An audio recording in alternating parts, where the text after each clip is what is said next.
Hi, I'm Danine and I'm going to be doing a honey cake bake with you today. Just to tell you a little bit about me, I have been working for the last 4 years at the Better Asher Loftus Centre in Fry and Barnet, and I've been doing cookery workshops with all the lovely Jewish care residents together with my helper Alison, who unfortunately can't be with me today because of our social distancing. Anyway, let's get cooking. Today is honey cake because we're coming up to Rosh Hashanah, and there's no better way to celebrate that lovely festival with something sweet, the traditional honey cake. Now, I appreciate every family's got their own traditional recipe. I have my late grandmother's recipe, which I've always followed, and I've slightly adapted it to make sure that it does include honey.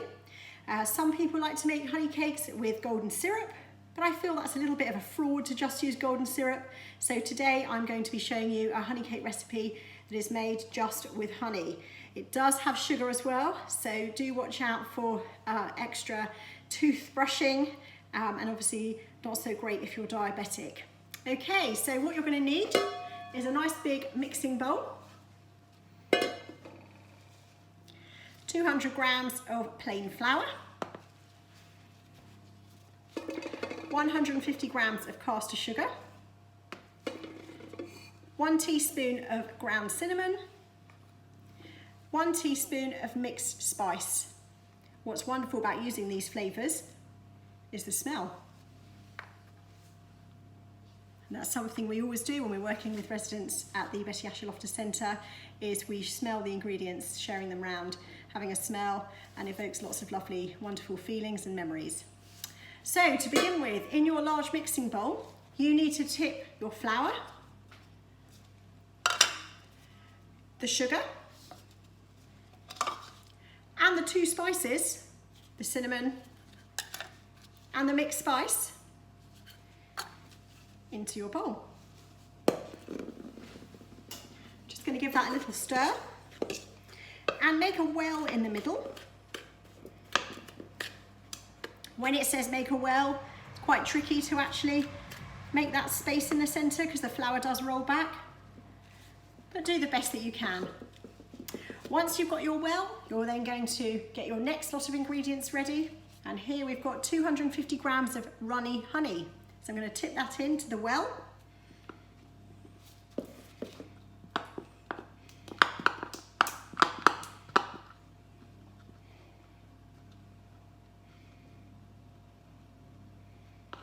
Scraping out all those lovely gooey remnants in the bottom of the container.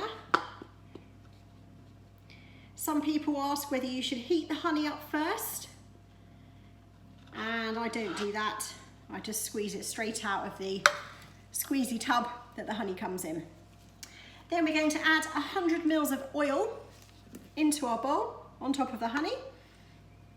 Now this oil is just natural sunflower oil, or you can use vegetable oil. I would recommend avoiding using olive oil because sometimes the taste is a little bit too overbearing. Then you're going to need to add 2 eggs, and I've cracked my 2 eggs into this bowl. I'm just going to tip those into our lovely mixing bowl. The beauty of honey cake is it is a 1 bowl method, which is so easy. You don't need to faff around with lots of different pots and pans and utensils. And the last thing we're going to do, we're going to just give that a quick mix, and then we're going to come on to our last ingredients, the all-important raising agent. So I'm just going to get my mixer, and I'm using just a hand mixer here. So I'm just going to plunge that into the bowl and give it a whiz to fully combine the flour, the sugar, the spices, the eggs, the oil, and the honey. Here we go. Excuse the noise.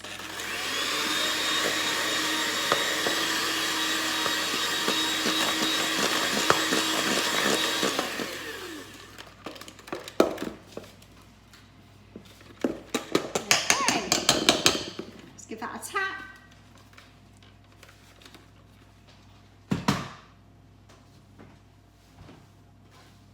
Let's grab my spoon just to make sure those edges are fully combined. Scrape it all off the sides of the bowl. And now we move on to the all-important raising agent, as I mentioned before. Now, for this recipe, we are going to be using some orange juice, and here I have got 100 mils of orange juice. And we're going to use bicarbonate of soda and a teaspoon. Now, this is where you need to be very careful. Make sure you do this properly. You are going to add the bicarbonate of soda, and that needs to be 1 level teaspoon.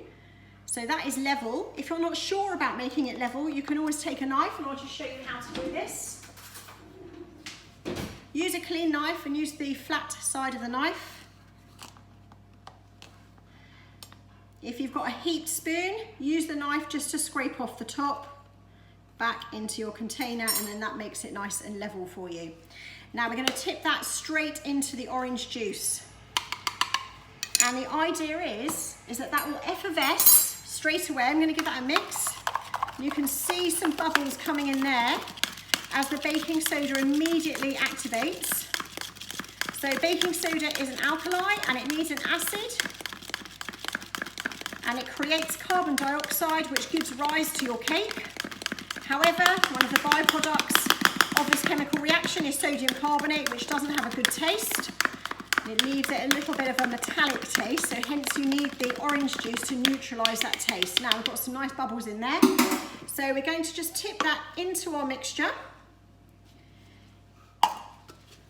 And with the spoon, just going to combine that all the way around. So this needs to be fully mixed.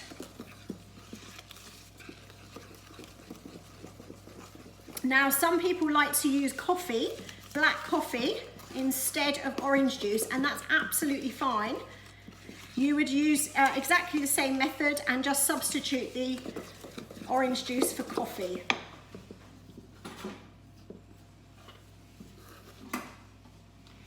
Okay, so that's everything mixed into our bowl. I like to add nuts into my honey cake just to give it a little bit more crunch. Some people like to put slithered almonds on the top of their honey cake, which is what my late grandmother used to do. But today I'm actually going to add some walnut pieces to the mixture. So I've got a bowl here with some walnuts, and the best way to crush the walnuts into smaller pieces is to use the blunt end of a rolling pin and just use elbow grease to squash down very gently to break them up. Once they're broken down, you can add those into the mixture and give that a stir around to fully combine it. And we're ready to dispense that into our baking tins. So let me just go and grab those from the side. So this quantity would actually make 2 of these loaf tins, but I'm doing 1, and I'm going to make 6 mini loaf cakes as well. So I've just arranged them on a tray here, as you can see. And I always find it's easier to spoon it out using a ladle. So I've actually got a ladle here. It's a small ladle with a lip, so I can pour it. The mixture is quite runny. So first of all, we're going to just spoon some of the mixture into the loaf tin. And it does rise quite a lot, so you only want to go about halfway. Just scrape that edge off the container so it doesn't drip. And then with my ladle, I'm just going to spoon some mixture into these mini loaf cases. A little bit of a drip on the side there, but never mind. They're the nice crunchy bits that you can pick off when they come out of the oven.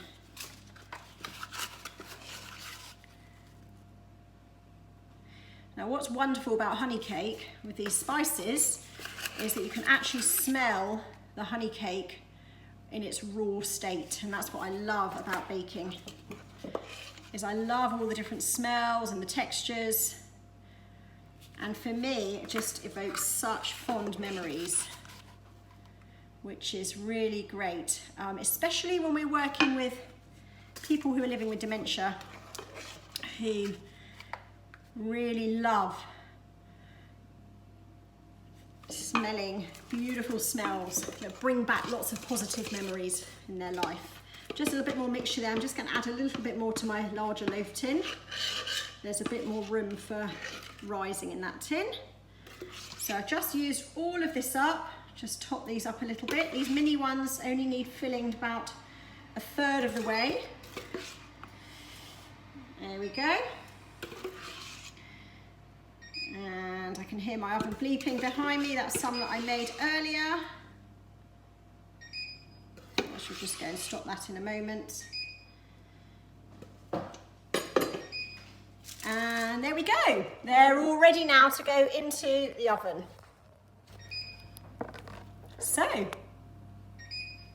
why not encourage your friends and your family to do a honey cake bake? You could join up together and do a virtual coffee morning on Sunday. And if you do, don't forget, we are asking for donations to Jewish Care. You can text honey cake 5, honey cake 10, or honey cake 15 to 70085 to make your donation. I'll see you a little bit later. I'm going to pop those in the oven now. It's on 160 degrees. And that's going to go in for about 45 minutes to an hour until they're nice and springy on top. That's for this size. If you're doing one larger cake, you need to put it in for about 1 hour and 15 minutes. If you're using gas, it's gas mark 3. And if you're using Fahrenheit, it's 325. I'll see you in about an hour. Hi again. I'm back. My cakes have cooked. They smell absolutely gorgeous and they've turned out beautifully. So I just wanted to show you the large loaf cake that we made. There we go. I don't want it to slide off the plate, so I'll just be very careful tilting that over. And that is ready to eat. Now, I want to give you another top tip. The best type of honey cake is one that's been left to mature for about at least a week before you eat it.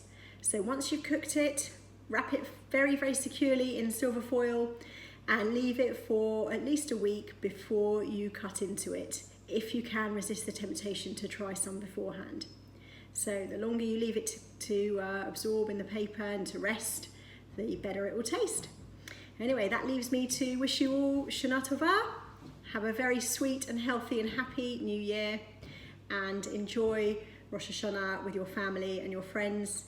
And if you do get a chance, don't forget, please make a donation for the Rosh Hashanah honey cake bake to Jewish Care. You can text 70085, honey cake 5, honey cake 10, or honey cake 15. Thank you so much for your donation, and Shana Tova.